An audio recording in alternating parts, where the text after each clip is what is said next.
আমরা একটা খবর পাইছি যে বলকান ক্লাবের ওদিকে পাশে একটা বাড়িতে আগুন লাগছে। তখন আমরা এলাম, দেখলাম ঠিকই আগুন। তখন আমরা গাড়িটা রাস্তার লেগে গাড়িটা ভিতরে ঢুকতে পারছে না। বাইকের সাথে আমরা এই পাম্প নিয়ে ছোটো পাম্প নিয়ে পুকুর এলাকায় কাজ করছি, তার পাশাপাশি আবার গাড়ির থেকেও লাইন করছি, আগুন নিয়ন্ত্রণে আছে।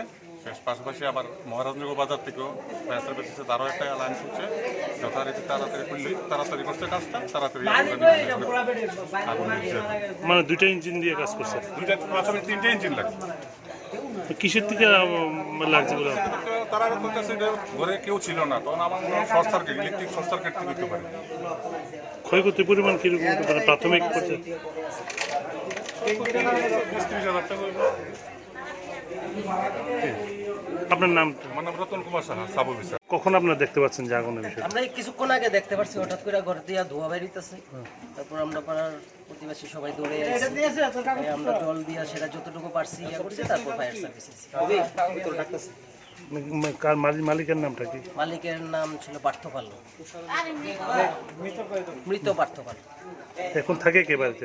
এখন ওনার ছেলেই থাকে বাড়িতে, তবে আজকে ছিল না। ও কেউ ছিল না বাড়িতে? কি নাম এই জায়গাটা? হয়তো ধলেশ্বর নতুন বলে নিয়ার ভলকান ক্লাব।